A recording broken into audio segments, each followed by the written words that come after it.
Kalau besok ada maling ayam, maling sendal, maling jemuran, jangan disiksa, jangan dianiaya. Saudara, jangan dihakimi haram. Nggak boleh kata aniaya mereka. Tangkap, serahkan ke polisi, saudara. Selesai. Tapi kalau ada koruptor 271 triliun seperti ini, kejar saudara kemanapun dia lari, gantung di jalanan lewat pengadilan rakyat. Setuju tidak? Takbir. Jangan maling ayam yang lu gebukin. Nah, kita minta Bapak Presiden Prabowo jangan cuma ngomong, kami akan kejar koruptor sampai Antartika. Wow. Jangan ke Antartika dulu, Pak, kejar saja di antar kita. Betul? Betul? Takbir. Kita doain semoga Prabowo tidak omon-omon saja. Nah, jadi saya nggak mengatakan rakyat haram bayar pajak, enggak. Saya katakan pemerintah haram pungut pajak dari rakyat kecil, haram pungut pajak dari rakyat yang miskin, haram pungut pajak selama apa? Selama korupsi tidak dibasmi, selama koruptor tidak ditangkap, selama rampok-rampok negara dilindungi. Betul? Betul? Setuju tidak? Setuju tidak?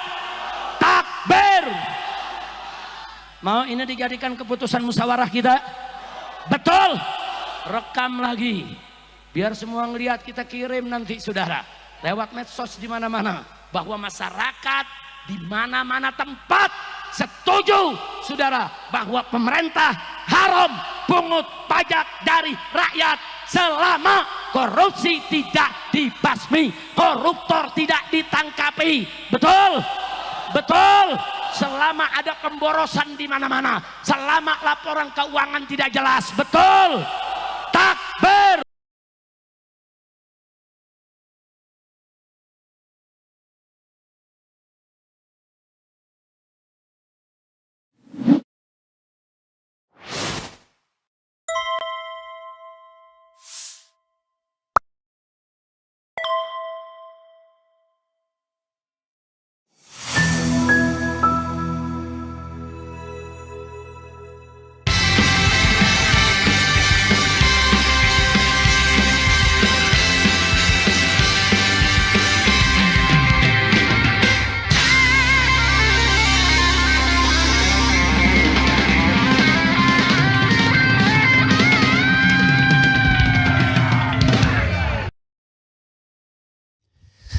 Assalamualaikum warahmatullahi wabarakatuh. Sobat RH sekalian, jumpa lagi kita di channel yang keren ini. Keren cadas. Ya Sobat RH sekalian, kita ambil satu video ya, yaitu mengenai 100 hari pemerintahan Presiden Prabowo. Dan kita coba lihat ya secara objektif apa yang sudah dilakukan atau dicapai ya. Jadi jangan hanya sekedar main persepsi, tapi apa yang akan dilakukan atau apa yang kita harapkan ya. Karena pemerintahan yang baru 100 hari rasanya terlalu dini untuk menilainya. Yang jelas dari awal ketika merekrut para menteri cukup mengecewakan, tetapi apakah kemudian kondisi sosial ekonomi politik makin buruk?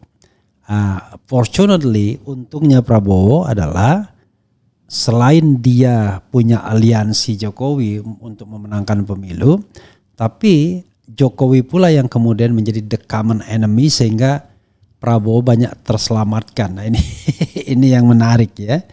Jadi orang tidak melihat Prabowo menjadi sebuah hal yang buruk karena masih ada Jokowi sebagai bandingan dan pusat dari kemarahan selama ini ya. Tapi coba kita lihat ya satu perspektif dari HRS ya. Jadi HRS mengucapkan 10 amanat ya pemerintahan Presiden Prabowo. Coba kita lihat apakah sudah dilakukan, akan dilakukan atau tidak akan pernah dilakukan oleh pemerintahan Prabowo yang berusia 100 hari yang jatuh pada tanggal 27 Januari 2025 sesungguhnya. Jadi kalau saya hitung sejak dilantik tanggal 20 Oktober, maka jatuh temponya 100 hari itu tanggal 27. Tapi tentu 27 pukul sebelum 28. Begitulah kira-kira ya kalau kita mau lihat. Atau kalau kita mau fair, pukul 10 keesokan harinya, tanggal 28. Ya kira-kira 27-28 lah ya.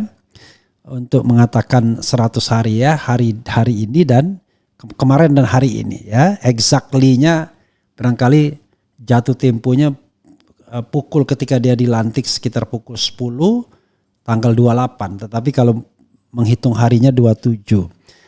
Jadi saudara sekalian, ini 10 amanat IBHRS ya, 100 hari pemerintahan Presiden Prabowo. Coba kita lihat ya. Apakah harapan tinggal harapan? 100 hari pemerintahan Presiden Prabowo. 1. Sikat habis semua pemahaman dan perbuatan yang bertentangan dengan nilai-nilai luhur ketuhanan yang Maha Esa dan norma-norma kemanusiaan yang adil dan beradab. Nah, ini sangat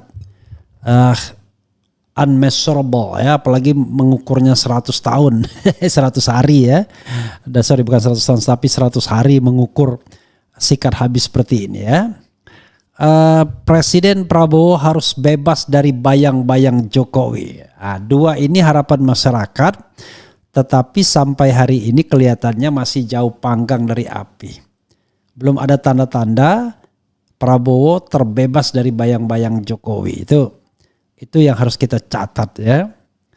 Ya 1-2 perlawanan ada, tetapi kan he is the president ya. Tentu kita berharap lebih dari itu. Masa Presiden kalah sama Jokowi yang sudah tidak lagi berkuasa ya. Jadi tidak boleh lagi main kecil-kecilan ya, harus jelas dan tegas ya. I'm the president. I'm Prabowo ya. I control the country ya for 5 years ya. Harusnya kan begitu. 3, bersihkan kabinet merah putih dari kroni-kroni Jokowi. I don't know exactly apakah akan dilakukan dalam 100 hari ini. Saya pesimistis. Kenapa pesimistisnya? Karena tidak ada gejolak yang berarti sesungguhnya. Ya ada memang 1, 2, 3, 4, 5 kementerian yang dinilai buruk, bahkan raportnya negatif ya. Seperti Menteri Natalius Pigai, Menteri Yandri Susanto, Menteri Bahlil Lahadalia ya. Dan sebagian dari mereka adalah orang-orang yang dekat dengan pemerintahan sebelumnya, tetapi sebagian juga tidak. Ya, jadi mix up jadinya.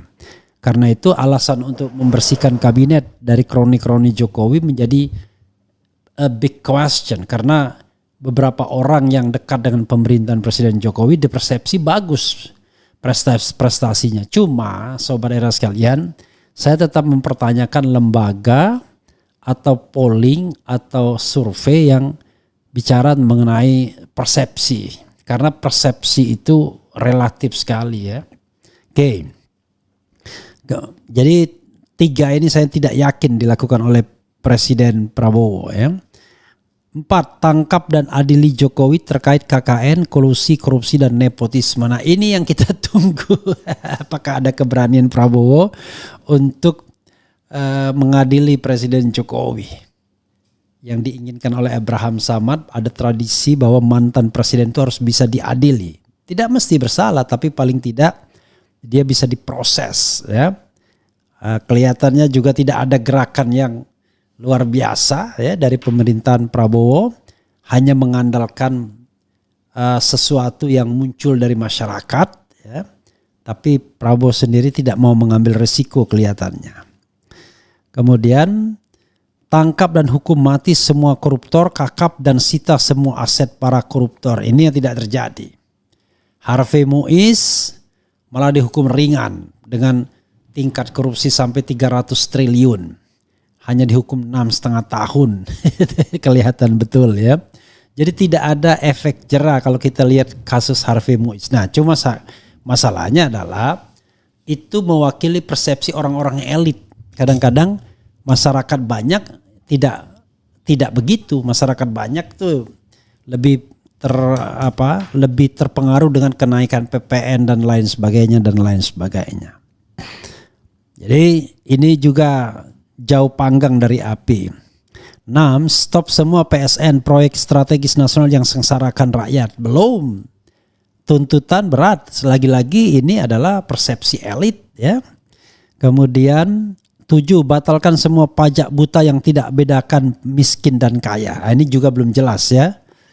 Kemudian 8. Tuntaskan tragedi KM50, seret semua yang terlibat ke pengadilan HAM. Ini dilawan saja tidak, disinggung saja tidak, pernah menyinggung soal ini saja tidak. Kemudian 9. Proses hukum Fufu Fafa dan semua buzzer RP yang telah sebar hoax dan keonaran nasional. Apalagi ini ya. Kelihatannya belum ada apa-apa gerakan ya. Kemudian utamakan meritokrasi dan profesionalisme dalam penetapan pejabat di semua tingkatan instansi negara.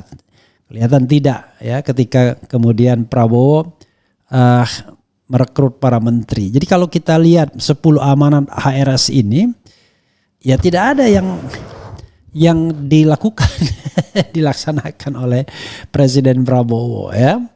Jadi kalau misalnya mau dianggap Prabowo kemudian berhasil, maka jangan pakai 10 parameternya HRS ini, tapi pakailah parameter orang-orang kebanyakan yang kadang-kadang juga tidak terlalu paham apa yang terjadi di negara ini ya, karena mereka sangat terpengaruh betul dengan politik-politik populis, misalnya pemberian bansos ya, kemudian kenaikan PPN yang dibatalkan dan lain sebagainya, atau sedikit drama dalam hal penegakan hukum dan lain sebagainya. Tapi hal-hal yang substantif seperti ini jangan harap. Jadi persoalannya adalah ada jarak ya antara persepsi elit yang biasanya kritis dan jauh lebih terukur ketimbang persepsi masyarakat yang sangat dipengaruhi oleh situasi sosial dan politik atau psikologi yang ada.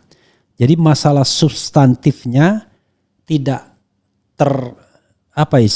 masalah substantifnya tidak masalah substantifnya itu tidak dipersoalkan ya. Justru yang dipersoalkan adalah hal-hal yang tidak substantif. Jadi kalau kita bicara tentang pemberantasan hukum ya, masalah substantifnya adalah apakah ada yang namanya political will dari pemerintahan Prabowo untuk memberantas korupsi ini atau tidak. Atau hanya omon-omon saja. Jadi begitu sobat era sekalian ya, yang harus kita lihat dan kita pahami ya. Jadi kita tidak tahu ya, orang juga kelihatannya menganggap lama-lama imun dengan Prabowo. Artinya Prabowo mau baik, mau kerja, mau kagak, it's up to him lama-lama. Jadi persepsi publik awalnya positif, lama-lama bukan negatif tapi cuek aja. Toh akhirnya orang berpikir siapa aja presidennya nasib nggak akan berubah juga. Nah ini yang paling bahaya ya. Sementara orang-orang pemerintahan apalagi juru bicara hanya senang memainkan persepsi publik. Yang baik diambil, yang tidak baik disimpan jauh-jauh. Itu yang jadi persoalan. Begitu ya sobat era sekalian. Nanti kita lihat soal Gibran Raka Buming yang kemudian akhirnya membentuk Gibranku dan lain sebagainya, yang menurut saya juga aneh dan tidak mengerti etika bernegara. Kok bisa ya begitu cara pandangnya. Coba kita lihat ya dan kita bacakan komentar sobat RH sekalian terkait dengan hal itu ya. Tuh lagi-lagi ya, Forum Penyelamat Banten akan laporkan Khalid Miqdar ke Bareskrim Mabespori. Ada aja. Di tengah perjuangan rakyat ada sekelompok masyarakat yang rupanya ampun doh ya. Oke, coba kita lihat ya. Kadang-kadang malasnya begitu ya. Ada kelompok masyarakat yang senantiasa berjuang untuk orang-orang kaya ya. mau dibeli ya, sehingga kemudian masyarakat malah dihantam ya. Gitu. Jadi kita bacakan komentar Sobat Era sekalian terkait dengan hal ini ya.